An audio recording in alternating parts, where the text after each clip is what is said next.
And we're live. All right, guys.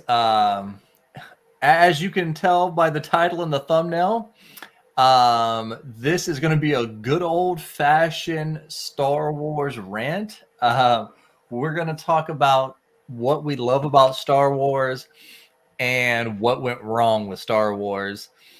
I used to be a really big fan, and then I kind of, I used to play all the games and watch all the movies, and then I kind of started to even before the newest Star Wars, I kind of started fading away. But that's why I brought my expert over here, my best friend Nathan, aka the Warlock. um, you know, I guess how deep did you get into Star Wars while I was just on the movies and the video games? Dude, it was. I don't want to say a lifestyle. I don't want us to go that far or whatnot. I'm not wearing robes and stuff, running around with like fake lightsabers trying to strike people that piss me off. But I mean, like I deep dived the living hell out of the expanded universe because it was at the time before Disney bought it out and everything. Back when Lucas was in control of it, you had the expanded universe, and it was one of those things where sure, Marvel and DC had their shared universes and everything, but it seemed at the time that the Star Wars expanded universe had a little bit more um, solidity. It was a little bit more solid and less fluid than the comic books and stuff. So it just when you have something that feels a little bit more solid and set in its ways and set down and whatnot. It just gives it a little bit more air of realism. And Yeah. I mean, well, as much as it can, of course. I mean, it's not we're not talking Star Trek or anything. There's definitely still some space magic, with the Force and everything. But I always felt like, I mean, even though I wasn't, like I said, I wasn't that deep into it, but like playing the video games and stuff, I always and talking to people who are really into Star Wars, I always felt like Star Wars had a solid foundation that absolutely. where Once upon a time. people are like, this is fact, a lot of people, there was a lot of stuff that people like really agreed on, and then it was your traditional debates on who beats who, but like people agreed on a lot of the foundation, unlike a lot of these other comics and stuff like that. Mm-hmm. And I'm not saying that it was all completely rock solid and everything. I mean, I would consider the foundation of Star Wars to be Lucas. I mean, at the time, when you're talking about fiction and everything, you typically default to the creator of that fiction and whatnot. They are word of God, so to speak. They're the god of that universe because they quite literally created it in their head. So you tend to defer to them and everything. So you typically had like Word of George. You had debates across the whole fandom and everything. Everyone would be like, why doesn't the Force just do everything you want? And people could always go back and say, well, Lucas said that the Force it gives the Jedi many abilities, but it can't do everything. He explicitly said these things and everything. So you had to go, well, this must be one of those things it just can't do. And, it kind of stifled a lot of the arguments that you would run into with a lot of things. Now, of course, you still ran into shit like, General Grievous would totally beat the crap out of Darth Maul, or things like that. And then people would start diverting from, well, General Grievous in the movies was kind of a pussy. He had a chronic cough and he sucked. Yeah.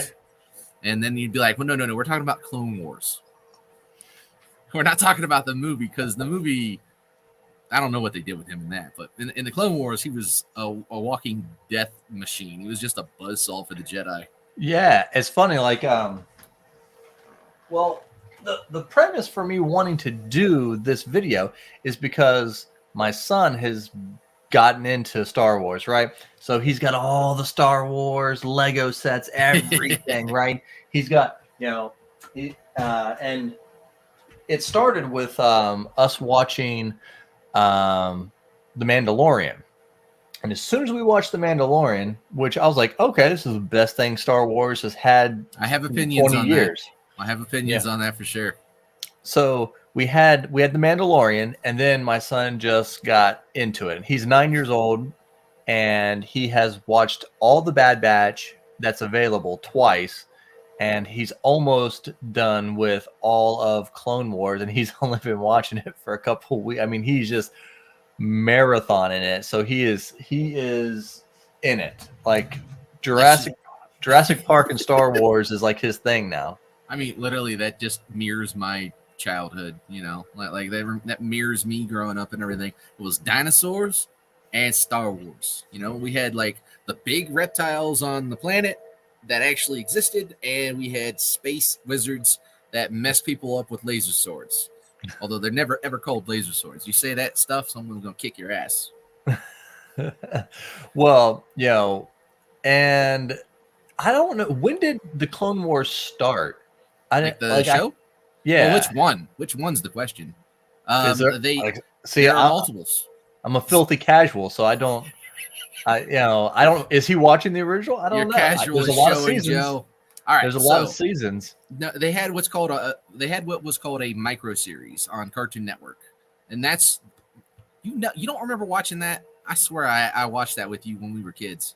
Oh, maybe. Blocking crap out, man. Well, this one that he's watching, I'll pop in every so often. Oh, it's pretty good. And he's like, people are legitly getting killed. Like they're killing people, and I'm like, all right, okay, I can see how. Hey, Star Wars managed to have a character on Cartoon Network on a Star Wars show, aim for children, say hell. So like they went fast and loose with Star Wars. Ooh, I know, dude. All right, so they had what was called a micro series back in circa 0203, back on Cartoon Network, and these would go on for Oh no. Well, he just lost connection, but we'll kind of keep rolling with this until Nathan figures out his connection. Oh. What on earth was that? You just popped off. You're supposed to have the bee's knees internet connection over here. Mine didn't tell me anything. It didn't go offline or anything. I don't know. This computer might need re-imaged or something. But so you were talking about Star Wars Clone Wars from the early 2000s. Yes. So and they're actually designated by the micro series, the very first one, which was just pure awesome, distilled down to its purest form. That was called Clone Wars, and then the show that Alexander and you are watching right now is the Clone Wars. Okay. So the micro series and everything, those first season episodes, they would maybe go on for maybe 1 or 2 minutes, which is why they call them a micro series. Huh. Where the second season they started expanding them out, they went on for a whole 12 to 15 minutes. Oh, I know, man, crazy long. And these were famous because this was literally the very first debut of General Grievous. He actually debuted in Clone Wars, not the movie and everything. And this is where that divide comes from with people talking about, Clone Wars Grievous versus everywhere else Grievous. And the Clone Wars tried to kind of create an amalgam of the two to kind of appeal to both demographics. But I mean, General Grievous in Clone Wars takes on like 6 Jedi, 2 Jedi Masters at the same time, and curb stomps all of them. Did they ever show him as a human? No, he was never a human. He was another species. Okay. Now, all right. Now, my geekdom doesn't go that deep. I can't remember the name because it's just a weird name, but kind of like a reptilian species of humanoids. And he got wrecked at some point in the past. And then, he was basically, a goop of organs in a head. And even the head was busted. They took his brain and like his eyes and everything and all of his internals and stuck them in a bag. But, yeah, because I had always wondered that because, like, I'll see him now on the Clone Wars or whatever and in the movies, and I'm just like, okay, did we ever get to see what he looked like? Oh man, they they show it in some supplementary material, I think, but nothing the mainstream audience would have seen. They only ever show his eyes,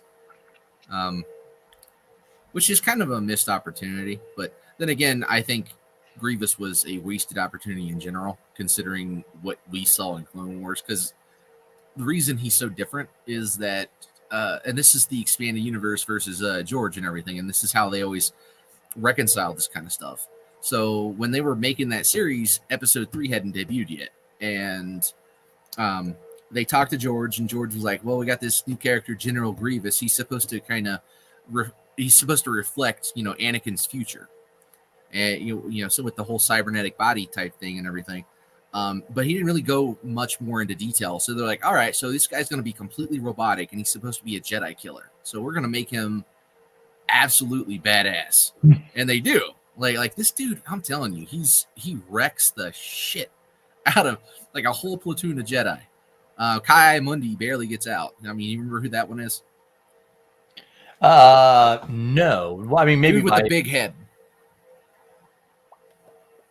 The guy who looks like an Easter Island sucker. But, okay. With his giant head and like white hair. The dude that can have like 8 wives when Anakin can't have one. They did that boy dirty. Oh my god. Yeah, but like I remember thinking that Grievous should have been like this ultimate thing, but in the movies at least he kind of turns out to be not. Is he a Sith? Is he a Sith? No. I mean, he's trained by Dooku in the arts of lightsaber combat, but he's not a Force sensitive. Like his cybernetics are what give him, an edge, or allows him to fight on even footing with Jedi and everything.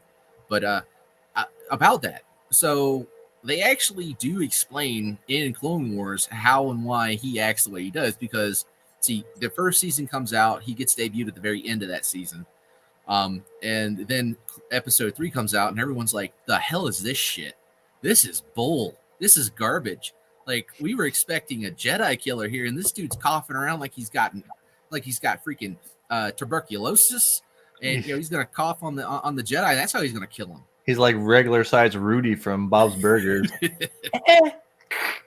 Yeah, exactly. But they actually explain that in the second season because it comes out after episode 3. So like, no, we're gonna retroactively explain this so people stop getting pissed. Turns out that Mace Windu Force crushes his chest. Like, nice. Right before episode 3 starts, like as in during the act of kidnapping the Chancellor.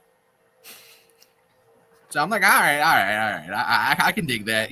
Force crushing someone's chest. That's definitely going to hurt their lungs. Yeah. It's got to be something badass, right?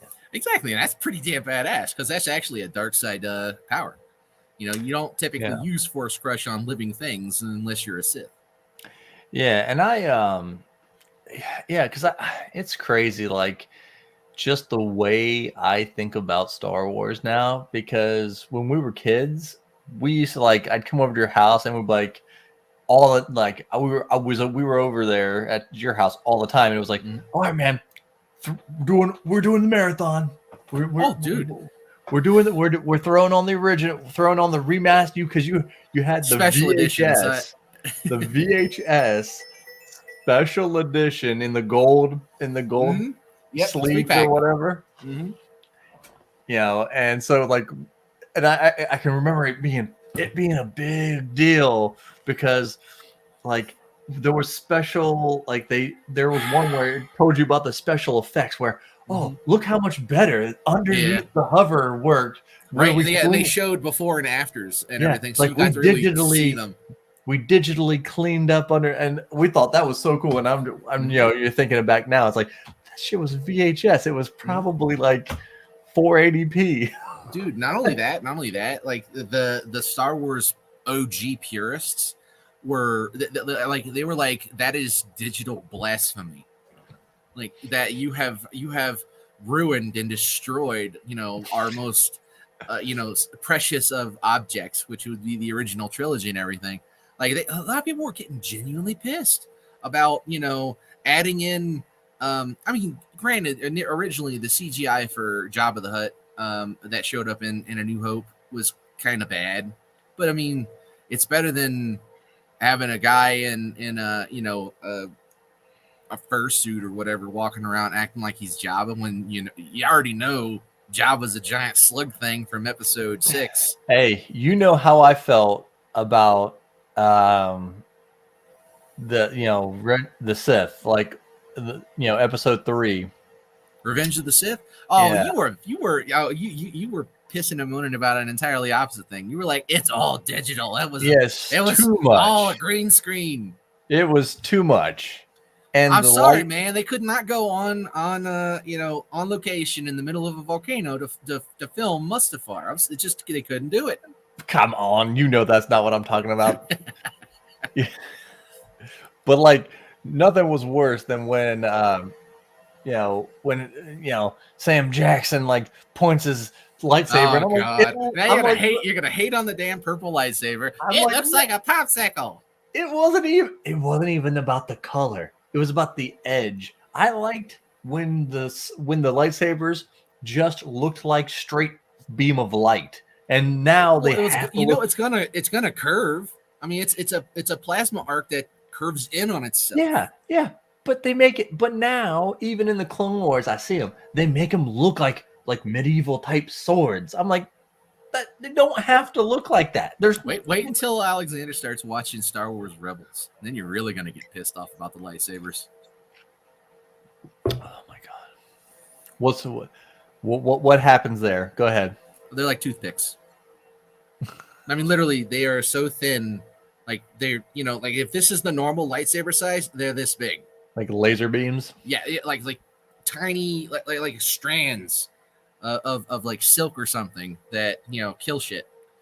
I can't do that. And I know it was the original design, but it's just I can't. Everything else has a normal modern design, and then you get that bullshit. Which is sad because it's not a bad series. Like I was what was I was watching this thing and they were talking about like original lightsaber, like the lore of lightsabers. Oh, are we talking like proto saber, pre or post Disney? I think it's pre Disney, and they were talking about like proto sabers, like where people had like big like battery packs attached to the lightsabers. Yeah. Mm-hmm. Back in the day, this is past the Old Republic. We're talking like 15,000-20,000 years ago. Versus current Republic time. And yeah, they actually had the swords with a tube going all the way to their big back and had giant battery packs that would power them and such. Easy to deal with those people back in those days. You just get behind them and slice their battery pack and they're screwed.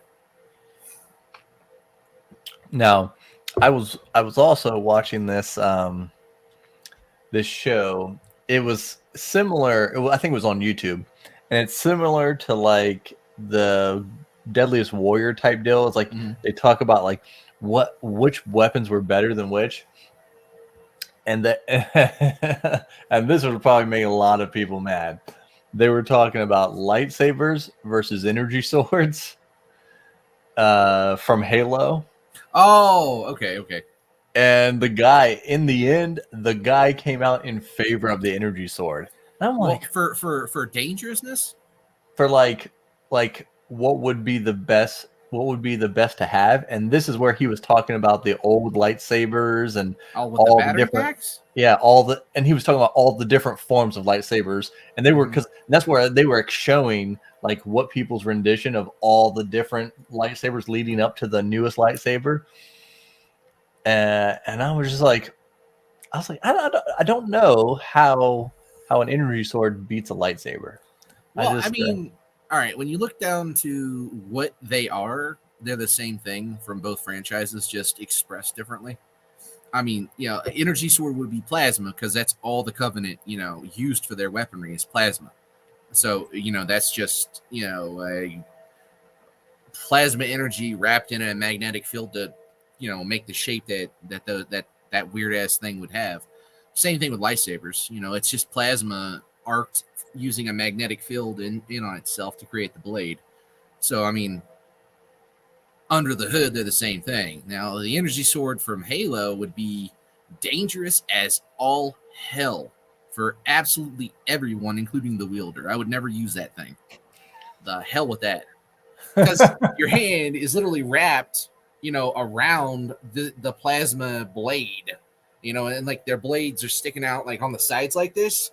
If you if all of a sudden say you're holding it and you forget and everything, this would be pretty stupid. But say you're holding it and somebody comes over and they're like, and you're like, all right, you fucking kill yourself.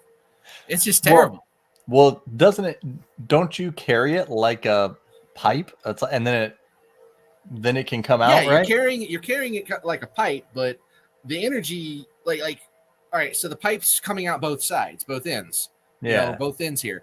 The blade would start from the sides. So it starts here and then it comes out to, form the energy sword and everything. Just look up the pictures on it.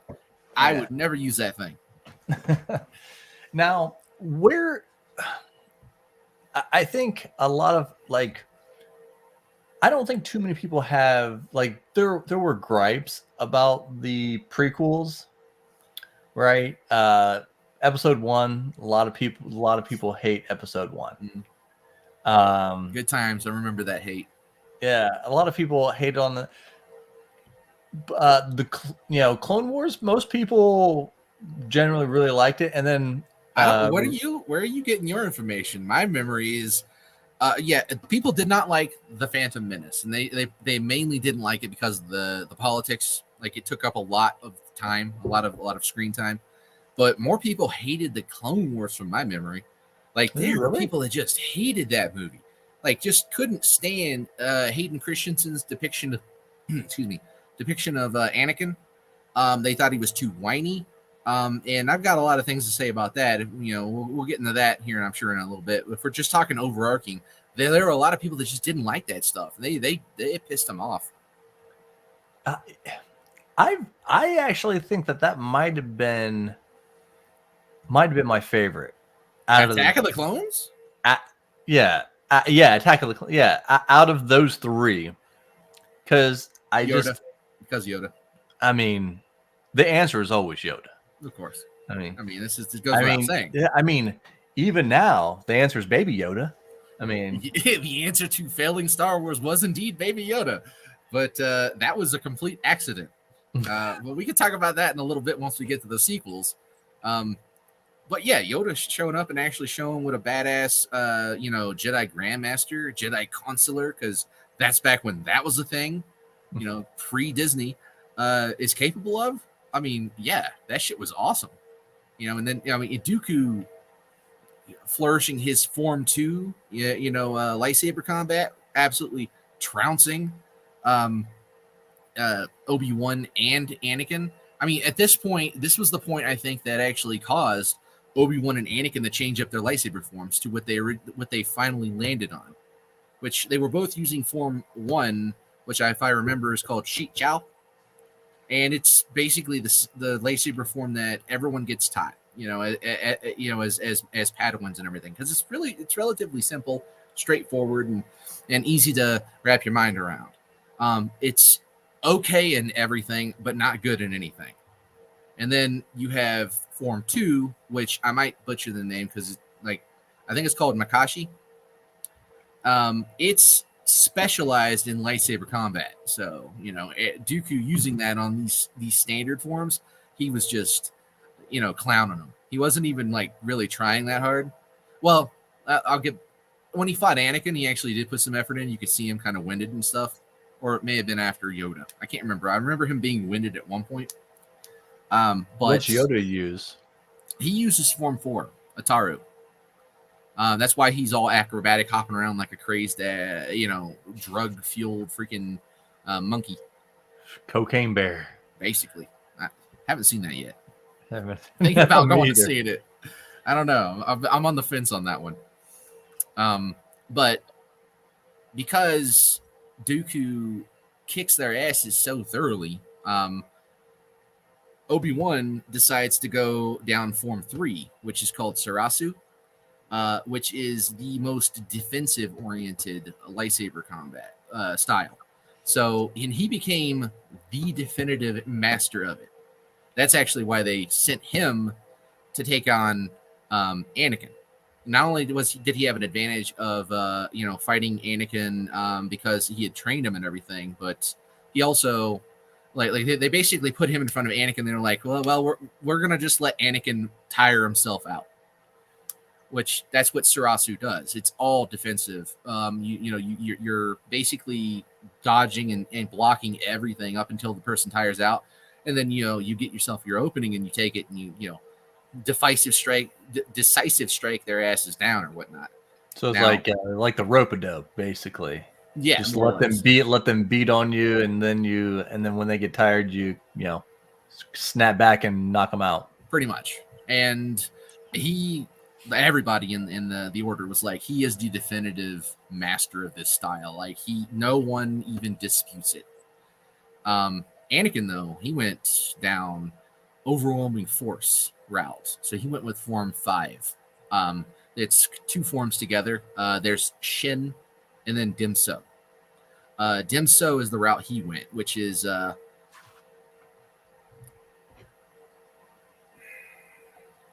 overwhelming force mixed in with decent defense. So like basically he was able to overpower Dooku's form 2. That's why in episode 3 he just trounces him, because he spent years perfecting this particular lightsaber style, and it's a very violent style. You're hammering down on your opponent with overwhelming force and overwhelming power, which him being the chosen one, he had plenty of, to the point where you're just bashing through their defenses. Nico.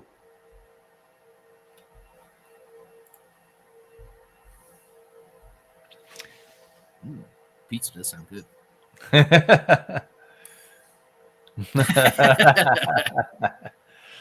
He comes with the pizza, he leaves with the pizza.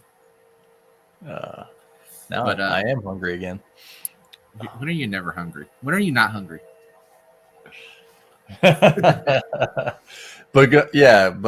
So was that his own style that he modified it? Created? No. It was a standard style, but he modified it.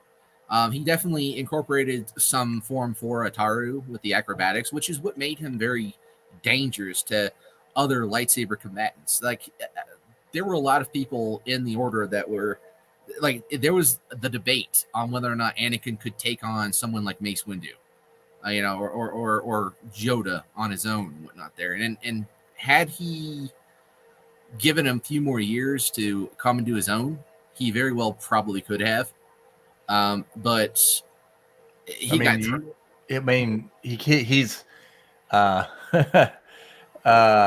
well, the worst problem he has is, the weakness to his style is the old wraparound. The wraparound? The old wraparound. Oh! You mean when he used the high ground, or when he tried to overcome the high ground, I should say. You know what's sad about that? That was actually a very well thought out foreshadowing, or a very well thought out conclusion that just wasn't executed as well as George wanted to. Because if you remember, that's literally how Obi-Wan defeated Darth Maul. He did exactly what Anakin did in episode 3. So he knew how to counteract it. Because he would have gone over and over and over ways that Maul could have kicked his ass, and in ways he could have died, had Maul actually known what he was going to do. But, that was one thing that Lucas did not do all that well, is execute. I mean, his design, the way he designed the prequel trilogy as a comparison to the sequel trilogy, no comparison. And, it's just, you can't compare them, because prequel wise, the plan was all there. He had everything that he wanted to get done. He had the outline of the entire saga, the entire trilogy. And it was a continuation of each story. Each movie was a continuation of one another. They flowed. Whereas the trilogy didn't have that. Yeah, he had it all down, all the way down to Jar Jar. I mean, he had it perfect. Jar Jar was probably going to take a bigger role until he did get that backlash. But fortunately, we're talking, you know, something along the lines of what is it? Why am I blanking on this? Whatever, character humor. What's the term for that? Hey, he wanted that. I feel as though he was specifically made to sell merchandise. Probably. I mean, he was you know, the character aimed towards the kids and everything, and Lucas has been on record of saying that, you know, the franchise itself is catering to everybody, and, you know, including kids, and, you know, that was the kid portion of it and everything. Although there's a small subsect of fans that strongly believe that had the backlash not been so severe, that Jar Jar very well could have been Darth Plagueis.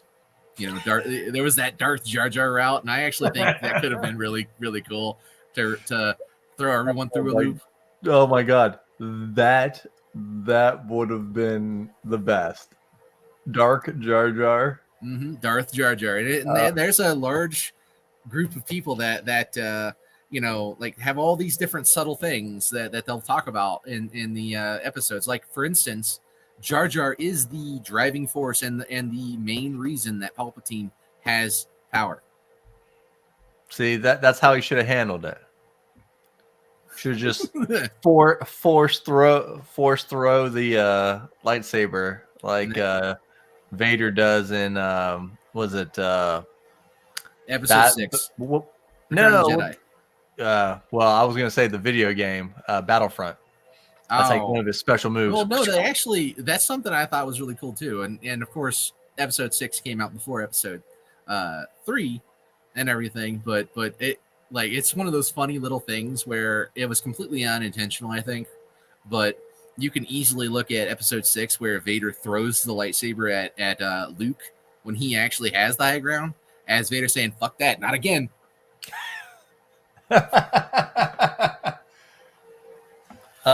You know, it's funny. Like, I know it's a good movie, and I might be willing to watch it because I don't feel like it's not in the main storyline with Star Wars. But I finally saw the scene randomly. What, the Vader scene? Yeah, they're like the greatest. It was like, I think it was a YouTube short, and it was like the greatest entrance in cinematic history. And then it was like when they were, I don't know what these people were trying to keep away from Vader, but Vader's just the plans for the Death Star, like the plans that tell them how to destroy the Death Star in episode 4. Oh, okay. Yeah, so he wanted to get that back. Yeah, I mean, he was just wrecking everything. Mm-hmm. Well, I was like, that's pretty cool. But I knew that Rogue One was just an excuse to put Vader back on screen. Yeah. All right, Joe, I'm not going to say it's a bad movie, but I'm just going to leave you with this so that you can like make your own conclusions to this. I've watched that movie 2 or 3 times, and 2 of those 3 times, I fell asleep at the same exact spot. Oh, man. Like, as in, my body could not keep me awake, and I was gone.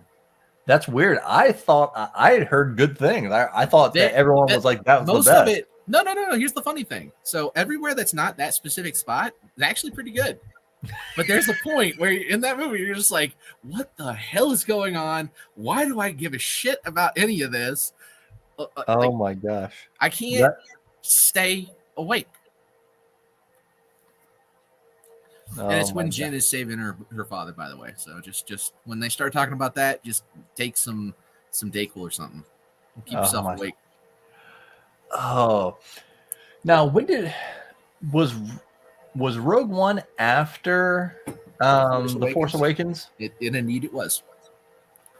Force Awakens was the grand, you know, relaunching of Star Wars from Disney and everything. So they were like, let's see what's successful. Okay, A New Hope is successful. Let's do that again, but gender swap a bunch of people. What? The Force Awakens is A New Hope. Look at the story. The story is the same. It's the same story beats. Oh, yeah. Yeah, well, I was okay. When did Rogue One was after? After The Force Awakens, but before The Last Jedi. Okay, okay, yeah, that's what I had thought. But I don't know, man. Like, have you watched all the shows? Have you watched the shows on Disney Plus? Not on Disney Plus. Okay. Have you watched the shows? Have you watched Andor? I heard it was all right. I haven't watched Andor actually. I've heard good things about it, but it's a very slow burn. So, like if you go into that, just understand it's going to be a bit of a slog for a bit. But I've heard good things. Now Cooper, and if for anyone that doesn't know, that's a friend of ours. He hated it. He despised it. He wouldn't give it the time of day. Did he say why? He was bitching about how they were trying to turn his Star Wars into Star Trek. Mate, you'll make some people mad and be like, what? They trying to make it good? Oh, that's just blasphemy, man. Although at this point, yeah, it needs to be made good, that's for sure. Nathan, we all know you were the guy hanging out at the comic book shop that was like, there's only one return, and it's not of the king, it's of the Jedi. Hey man, it's just sometimes it's fun to make Lord of the Rings nerds throw up. Clerks 2, the best. So good. On a related note to that, but on a tangent there, have you seen 3? Because it's out now. No, we have not watched Clerks 3 yet. Same. Did you watch the Han Solo movie? No. Wait. Yes, I have, and I think I've blocked it out. It was not very good. I know it didn't do well at the box office, but like that was after I had sworn off. Hey, Solo lost money. It was a hashtag, and it was true. It lost money. It lost like $100 million or something, some ridiculous number. Well, any Star Wars movie costs a ridiculous amount of money. So if they're, I almost feel like if they're not making like, if they're not making like 600 plus million, they're probably losing. You're probably right, especially with the marketing, and they did do a lot of marketing with that movie. But I mean, all right, so Solo's failure, I won't throw entirely at its feet. I think one of the problems with Solo is that it came out after The Last Jedi, and that was, in a lot of ways, the fandom's backlash for The Last Jedi, is they were like, fuck you guys, I ain't watching this shit. You guys went and screwed up my goddamn freaking Luke. How dare you? How the audacity. Well, I guess we'll find out when they do the next Star Wars movie how the fandom is really reacting. Because they're trying to be smart about it. They're giving it years for the fandom to sort of forget, but ain't nobody gonna forget how Luke was treated and the atrocity that was the rise of Palpatine. I won't call it Skywalker. Yeah, because I will not pay money. Like The Force Awakens, when I seen it, it was basically a rehash of New Hope, right? In a lot of ways, but here's the thing about that: A New Hope was a successful, decent movie, so it was going to, the rise, the Force Awakens was going to be successful simply because it was the next Star Wars media, plus it copied a successful movie. It copied a good movie. Well, and Star Wars has done, Star Wars has done pretty smart, things. Like every time, like they wait a good bit of time. So what was the Return of the Jedi was what, like 83? It was 83. Oh God, yeah, I was, and then it was good times, man. I didn't watch it in theaters, unfortunately, because I didn't exist yet. you know, you know, and then it was what 2001? No, it was pre 2000 for Phantom. It was like 98, wasn't it? Phantom Menace? Phantom Menace Yeah. came out in 99, man. So okay, so yeah, 99. And was it every year or was it every? Oh, no. Or was Lucas it never 2 did years? every years. Okay, Phantom Menace was 99. Clone War or Attack of the Clones was 2002, and Revenge of the Sith was 05. Yeah. So, and then the Force Awakens was 10 years. 2015. Yeah. So, they had a lot of time It was the year the to magic build died. up to build up for Phantom Menace. They had a lot of time to build up for that. So that was like, and plus the first 3 movies are master classes, right? Like everyone's like, No one shits on the Yeah. original trilogy. Some people will shit on the Return of the Jedi because of the Ewoks, but that's about Yeah. it. So you had that love coming in. So you knew that Phantom Menace was going to be big. Like it had all the goodwill. It had time, 20 years or whatever. Oh, they had not quite 20 years. The special editions came out in 97. Yeah, but So, you had but you had this time for you had this time where people were like, well, now I can take my kids. Oh yeah, yeah. People are like, well, I went to see these movies when I was a kid. Now I got more of them I can take my kids to see. Hell yeah, this is going to be amazing.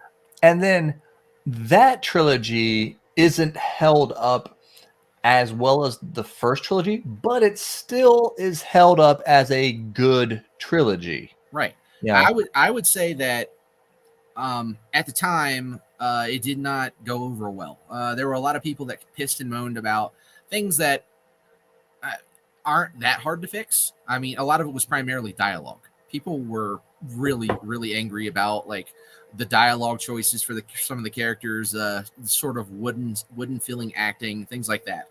I don't really recall anyone complaining that Anakin became Darth Vader, or that Qui-Gon Jinn was a character that existed and was Obi-Wan's master.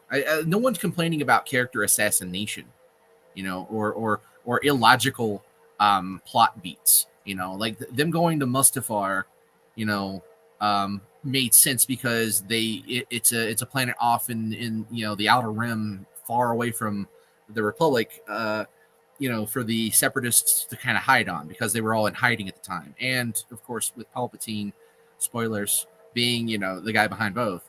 If you haven't watched that movie at this point, I don't have any sympathy for you. But like he spoilers for a 20-year-old movie, right? But he was, he already knew where they were, obviously, because he told them to go there. So it makes sense that they would go there. Like the Jedi starfighters, for instance, not having a hyperdrive and having to use an external hyperdrive attachment makes sense. Like there's things that they're not breaking the rules of their universe or anything. Lucas is well aware of the rules going on because he made them, and stuff like that. So like people that complain about the prequels complain about, I think, relatively minor things. It's a minor thing, a minor complaint buildup. But with the sequel trilogy coming out, with it came out, since it's come out, a better way of saying it, the prequels have developed a much, much greater appreciation, I think. A lot of people appreciate them a lot more. This will be a rant for a different day, but let me just say, I have rewatched certain movies recently, and I initially remember thinking, they were just okay movies. But then I watch them now, and I'm like, compared to what we're getting right now, this is a fucking masterclass. Why can't we get these kind of movies anymore? Are these the Underworld movies you're talking about? There's Underworld and some other movies too. And I'm just thinking to myself, I never hated those movies. They were good. Well, neither did I. But like, I remember thinking that the second movie and the fourth movie, I remember thinking the fourth movie was dog crap, right?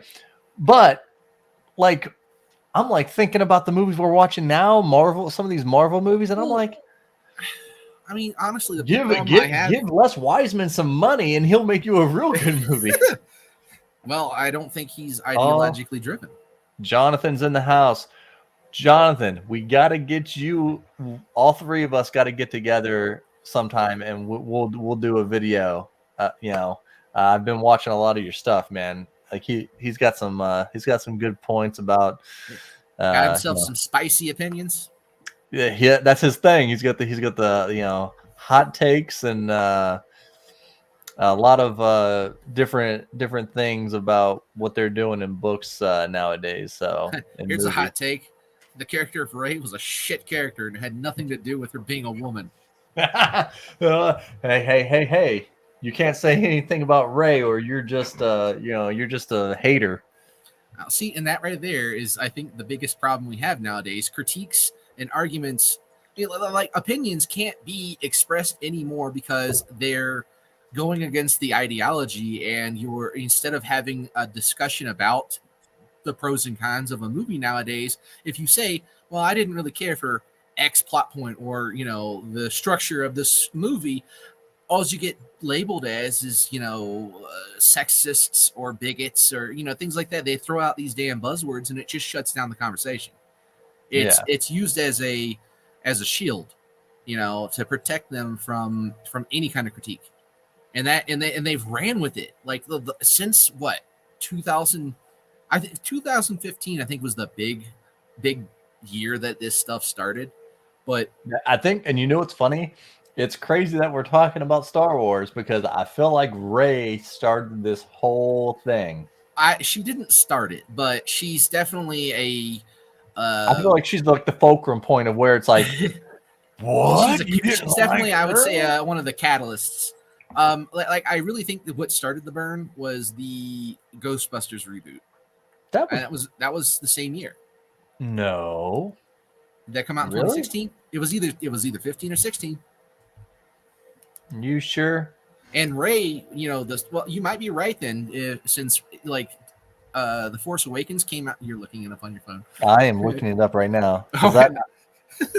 When The Force Awakens came out, it was in December of 2015. 16. I can't even believe it. I can't even believe the Ghostbuster remake's that old. But yeah, I guess it was 16. I knew it was after. Go figure that people didn't want a reboot of a franchise that they wanted a sequel for, but it was because they were women. That makes no sense, right? You're like, we want a sequel. We don't want a reboot. Yeah, and again, that's where they went. Well, now you're just sexist. It's because they're women, and you hate women. You despise all of the fair sex, and you live in a basement, and you have yourself a waifu pillow, or whatever bullshit they would want to peddle for that. Like, it just irks me. You can't go, well, the humor was kind of stupid, like where you had subtle ironic humor and everything from the Ghostbusters 1 and 2, or deadpan delivery humor where what was one of my Harold Ramis's character, I can't remember their names. Egon.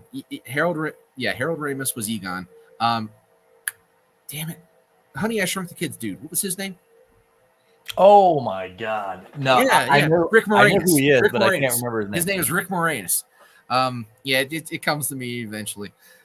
He's playing a character in this, and at one point, he's doing crazy weird shit because he's possessed by a demon dog. God, I love those movies. And he gets brought to the Ghostbusters because they're the dudes that deal with the weird shit. And Egon scans his brain and it shows the demon dog and everything, and he's like, we'll take them, and Egon's always the deadpanner. He's he doesn't show any emotion at all. And while they're in there, he says something like have some toast, and the Rick Moranis' character looks over and goes, yes, have some, or something like that. Just the way that they delivered the humor in that movie is diametrically opposed to how they deliver it in the 2016 movie. It's all gross out humor and just the most lowest common denominator humor to me. You know, it's throw up on people, talk about queefs, and a bitch about wontons. Because and that as with Star Wars, I remember when Lucas sold. I had such high hopes, man. It was This was like coming what off of like the high. Was it 2 or was it 4 billion? 4. It was 4 point something billion because Lucas got offended, if I recall from the videos about this. He got like annoyed or offended at oh god, what the hell's the name of the CEO of Disney? I can't remember his name. Whatever, that CEO. He's the current one. He offered him like 3 billion or something. And he's like, well, you just paid 4 billion for Marvel. Give me the Marvel deal. And so he came back and gave him like 4.1 million or 4.1 billion or something to say I gave you just a tiny bit more and everything for Star Wars. But like, I had such high hopes when I found out that Disney bought it. I was so naive at that time. So naive. Oh God. Oh yeah. We like, I remember thinking, oh, this is the best thing ever. Disney's got Marvel, Disney's got Star Wars. Oh man, this is me. I mean, they're going to be able to pump out so many great movies. Well, and this is when we watched the MCU, come to fruition and like blossom into what the amazing thing that it was at that time. But think about it. Think about this though. With the MCU, the first movie was actually the first 2 movies had nothing to do with Disney. Yep, they bought them after Iron Man, and how great does everyone fondly remembers the original Iron Man? Oh, and it's a mainstay. It's a classic. And I loved the Incredible Hulk. With Norton. It was the first 3 movies then, because Incredible Hulk came out right after Iron Man, and they had the little Iron Man cameo in it, and everyone was like, "Holy shit, that's so cool!" Because this was back before they were doing things like that. And then they had the what was it, man? I'm racking my brain here. It was Iron Man, Incredible Hulk, and then it wasn't Thor because Thor. It was probably first Avenger. You think it was Captain America? Yeah, but I think as soon as Iron Man hit, they were like, "Yeah, we want to buy you." Because I think it got bought. I think it got bought right after. Because like Iron Man was the wholly 100. Like Marvel went all in. Well, they created their own studio, Marvel Studios, at that time. And they're like, this has to work. This has to work. And just a little bit more, random trivia on the Iron Man movie. The script was not even completely written when they were filming. Most of the conversations that you see them having were all ad-libbed. And that just shows you how amazing Robert Downey Jr. was. Yeah. He was incredible, and he that movie was hanging up on his back. He was carrying that movie. Yeah. Well, and they took a risk on him too, because he was still kind of wild when they first picked him up. Yep. This was, just after him coming back from, another rehab stint and, relapsing and things like that. And he was just, he was spicy when it came to Hollywood. They didn't want to deal with the insurance involved with him. They had to go do some weird insurance thing where he didn't even get paid a whole lot. I remember that. Went to insurance. And then that happens. And he was like, we're going to retalk. What did he make for the last one? He made like 50 million for Endgame. I think it may have been 9 figures. Like 100 million or something along those lines, because he got paid something absolutely obscene. I can't say for sure if it was, but it was something obscene. But yeah, I mean, he deserved it though. I don't care what anyone says. I was so excited. Like, I thought we were gonna get a Boba Fett movie. I thought they were gonna start. We were gonna get that. That was absolutely gonna happen until Solo happened. No, quite literally, Solo bombing the way it did killed the Star Wars anthology movies. It killed the the prequels and the recasts of characters. I'm trying to think. What was another one that was? It wasn't Boba Fett. It was there was another movie, and they kind of even announced it, and then they're like, "Yeah, we ain't doing that now." Obi-Wan. After It was the after Obi-Wan Solo. movie. It was What's Boba that? Fett. It was Boba Fett and Obi-Wan. It was the Obi-Wan movie. Oh no, it was the Obi-Wan movie. Yeah, We did get both of those eventually, but they were shows. yeah, they were shows. And I haven't watched Obi-Wan. Is it any good? I mean, do you like to sit on cactuses? It all depends on your point of view, I guess. I mean, all right. You know, they got Ewan McGregor back and everything, but it really, you know, in a lot of ways, it was the Reva show, which was an Inquisitor side character. Oh, that's a hot take. That's a hell of a hot take. I was about to say he's turning the heat up in here. Darth Maul is ass compared when it comes to his force sensitivity. That's why he focused on lightsaber combat. As a lightsaber combatist, he specialized in Form 7, which is Juyo, which is a completely dark side force, like dark side centric lightsaber combat style. But I mean, Vader could just curb stomp him with his force potential. They've actually had what ifs and stuff where these two fight and everything, and every single time Vader comes out on top. Just saying. The only now I don't know about Rogue One. Like I said, I've seen that one scene, but like Vader always seemed very stiff. He always seems really stiff. He's more machine than man, as Obi-Wan said. You know, so I'm just like, I don't know how he would be like straight up lightsaber battling somebody. All right, so what made him so terrifying to all of the force sensitives and things like that post Jedi Purge is once he. All right, so when he was using Form 5 Dim-So and everything, he was incorporating lots of acrobatics and things like that to just add a lot of oomph to his hits. His flexibility using the force and things like that were allowing him to, move around at, just a breakneck pace.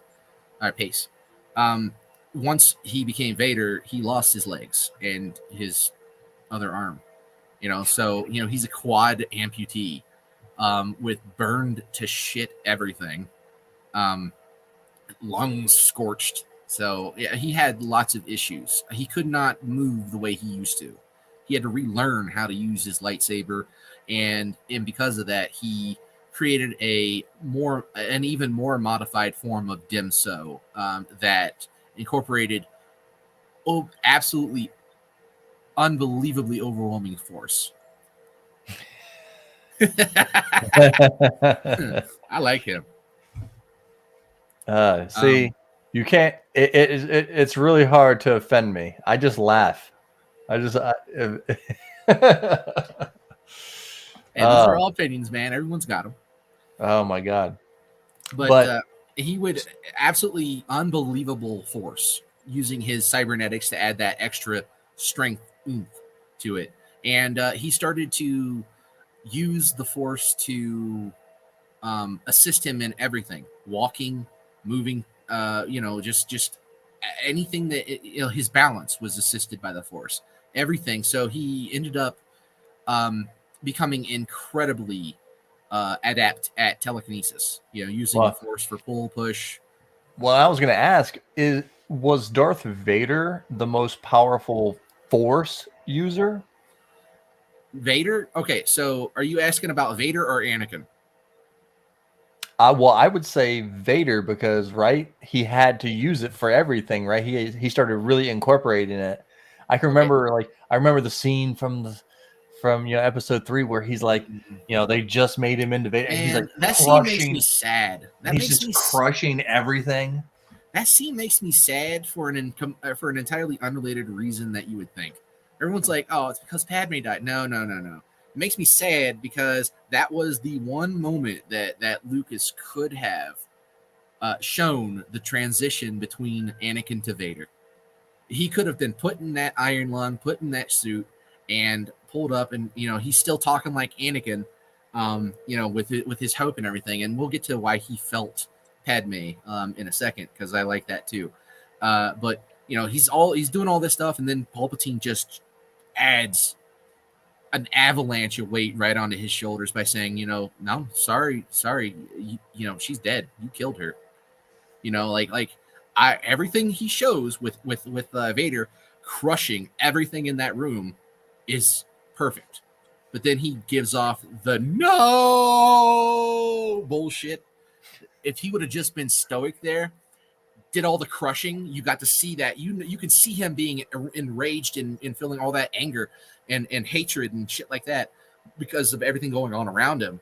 But then not saying a damn word and then looking over to Palpatine and saying, "What is thy bidding, my master?" That would have been perfect. But they squandered it. Well, and that happens a lot. And I was talking with Steve about the Underworld. There was a couple scenes in Underworld where they used a dialogue where they shouldn't have said anything. Like when a big scene was coming up, like when Michael wakes up and jumps out of the helicopter, right?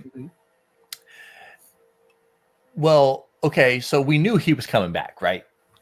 He Chekhov's gun. His body's in the helicopter, right? We knew he was coming back. She looked at him before she left. Like, okay, we got the gun's got to go off. Well, I mean, if we're talking about tropes here, not all Chekhov's guns have to go off. Some of them can be red herrings. But so he's there, and like when it pans back, when the battle's getting, oh no, it's turning against her. It pans back, and her words, they do the voiceover of her. Your power may be limitless, and then he wakes up. You should have not said anything. There should have been no words. It should have just panned over to him. Well, it comes off as trite. It comes off as like one of these forced trite, attempts at pandering to the audience, kind of. Yeah, like we didn't know. Stupid to know. We gotta say this shit so they'll understand. Which that happens a lot with Hollywood and everything. But like, whatever happened to the concept of less is more? Yeah, exactly. That's exactly where I was going. It's like you said, he could have been super. He could have been super stoic, and then just crushed everything, and that would have been enough emotion to show the crowd, or show the fans. Like, you didn't need to but if you were going to try and save the dumpster fire,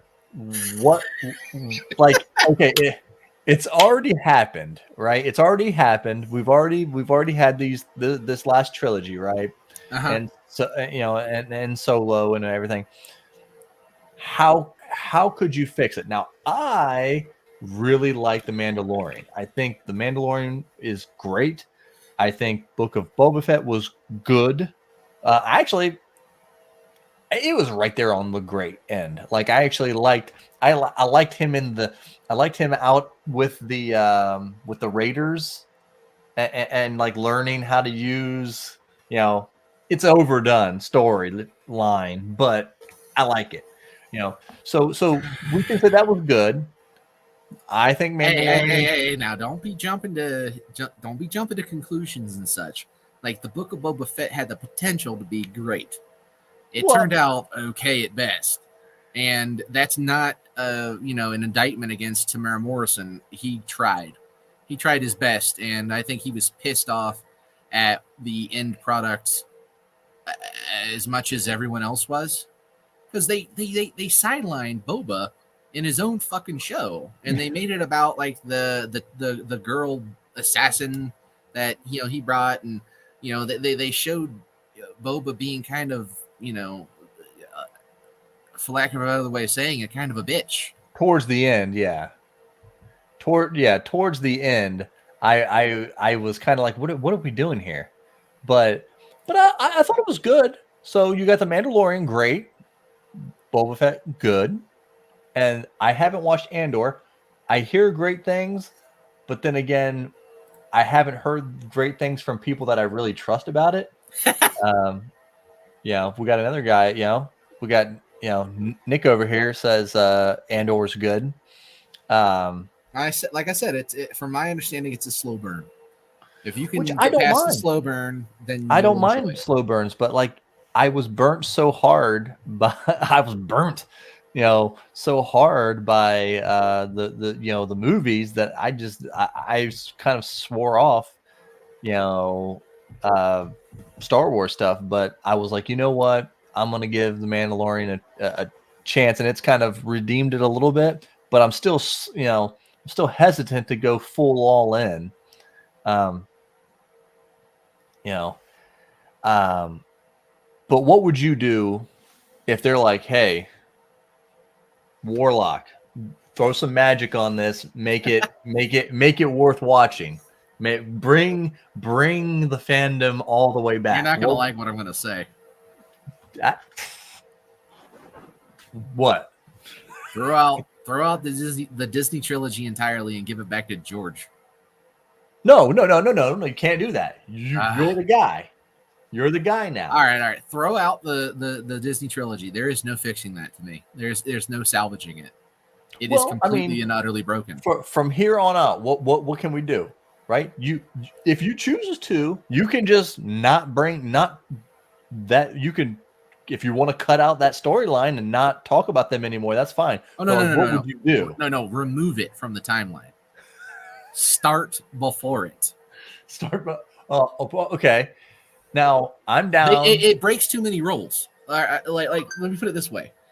To me, there's no salvaging that sequel timeline because it breaks too many established rules of the overall Star Wars universe.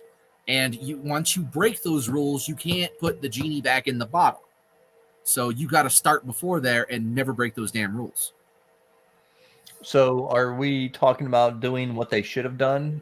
And if they wanted to get Vader candy, they should have just done, the Force Unleashed.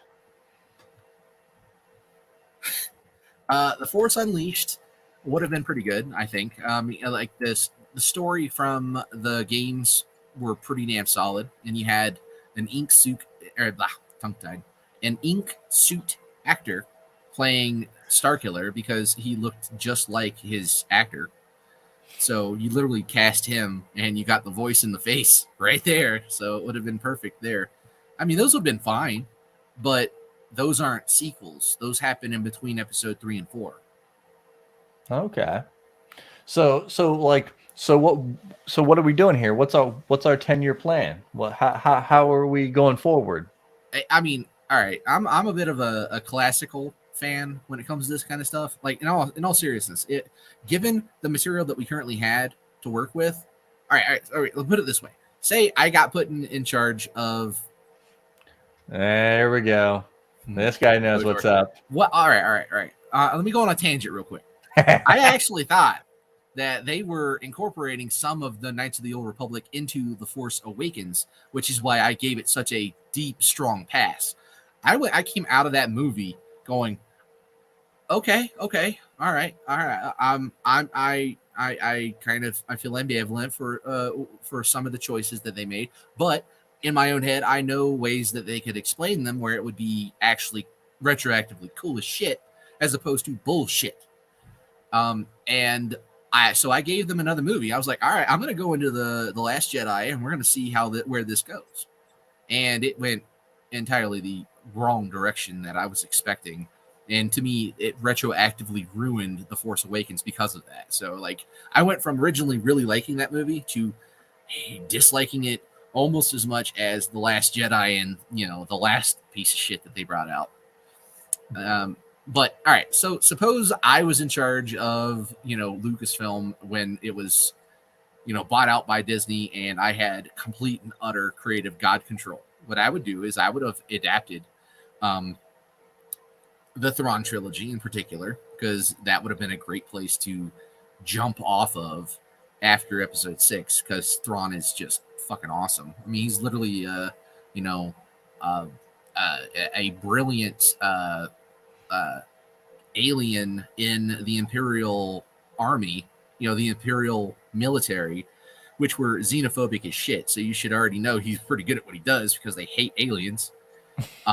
Who is able to perfectly predict the decision making and machinations of other species by looking at their art.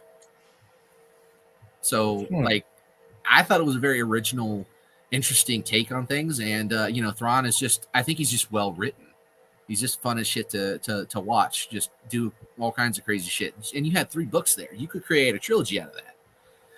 And you'd get to see the New Republic being built during that. Han, Luke, and Leia, going into their respective, going their different directions and such. I can't remember if it's been a long time since I've read any of these and such, but I don't remember if Mara Jade got introduced in those or if it was the books after the fact. But like just setting up and seeing the evolution of those 3 characters in particular and letting them come into their own would have been better than anything we got, because they squandered the hell out of all 3 of the original characters. Like, so would you do that now? You can't. You literally can't do it now. It's one of those things where, all right. I'm saying if, back retroactively, I was in charge when they first got the property. Now, like, in all seriousness, I would jettison the sequel trilogy in its entirety and focus on, Kyle Katarn. I think focusing on some movies on Kyle Katarn and the him going through as a Imperial what was it? What was he? He wasn't a pilot. Whatever, an Imperial military person, and learning that he's force sensitive, and going and training to become a Jedi, and adding the Valley of the Jedi in there. And showing how people can become re-imbued with the Force and shit like that. I think that would be a good place to have started. Could you do an Old Republic? Do you think could they do that in a? Oh yeah, they could do that at any time. It's completely separated from the Skywalker stuff. Could you think they could do it in a trilogy, or would they have to do it in a show? Oh, I think they could do either. A show would be better because you'd be able to flesh things out a lot better. But I mean, you could set up a trilogy with, if you want to go the KOTOR storyline, you could set up a trilogy where, the character of Revan is introduced as an unruly Jedi in the first movie. He falls at the end of it, and the second movie is him creating his Sith Empire, and he dies at the end of that. And, he becomes the unnamed soldier at the beginning of the third one. And then we get the main KOTOR storyline. I think that would be a great trilogy. Yeah, I mean, it's weird. I don't know if they don't have the rights to that, but they got everything. They got everything wholesale. Well, I've heard that they have to make things 20, like there's something weird. Okay. I'll give you that. They have to make things like 20% different. Yeah, they do that. They do have to do that. So I'll concede that point. So that's a weird percentage, and who decides what's 20%, and all this, and but I feel like KOTOR is a layup.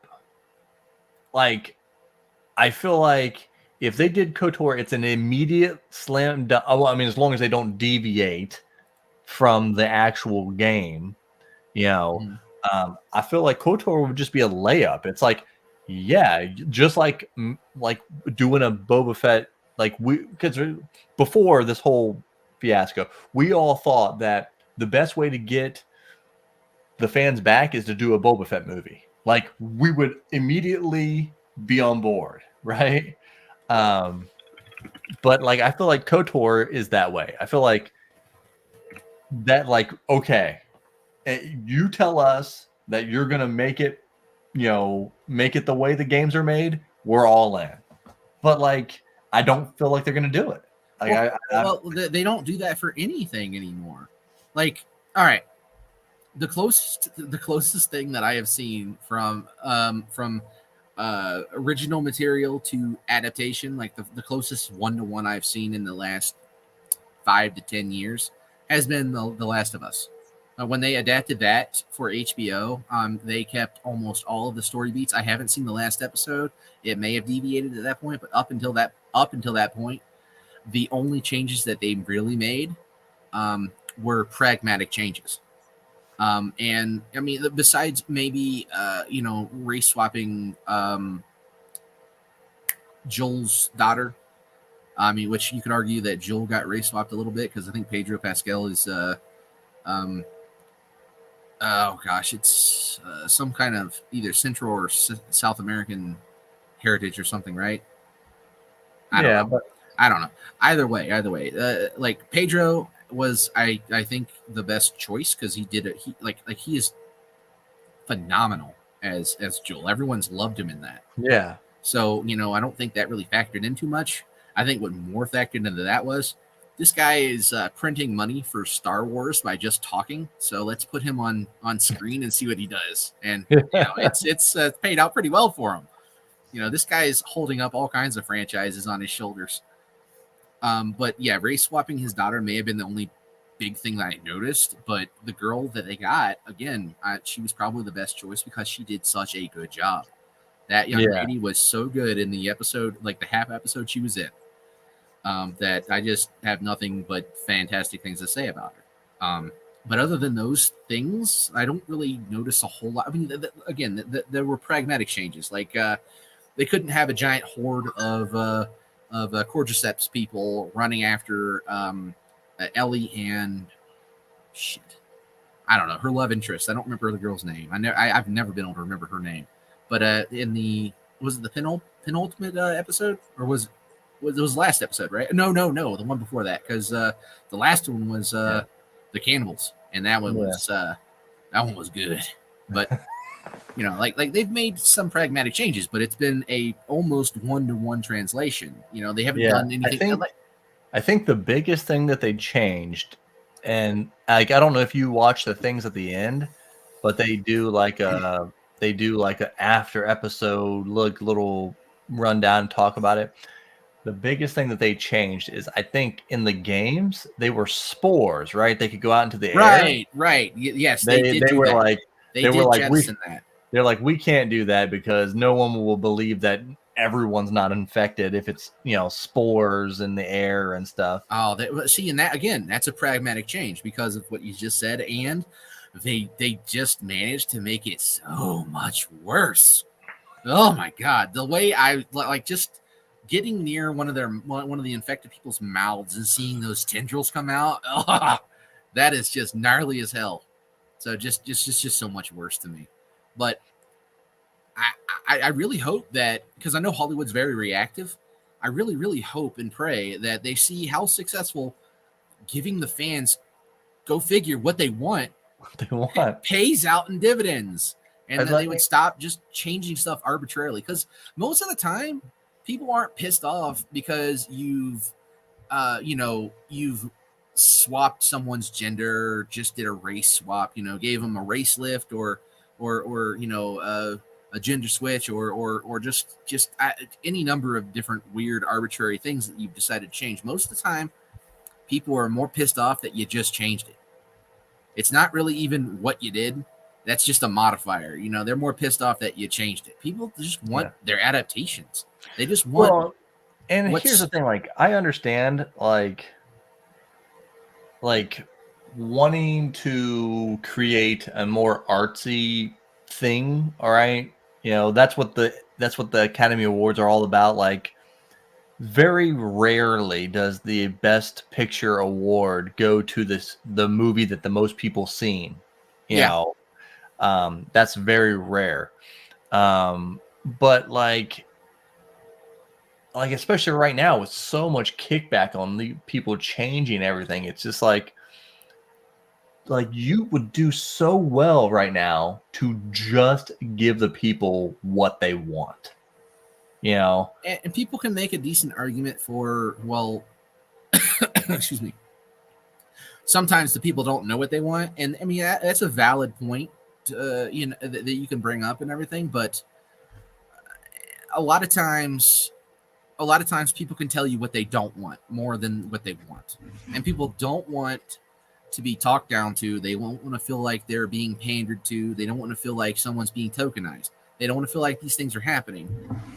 So you can know what not to do while simultaneously trying to do something different and creative. And to be absolutely frank, the idea that, you know, emasculating men or just doing the race or gender swaps has become, in the last few years, a bit of a freaking cliche.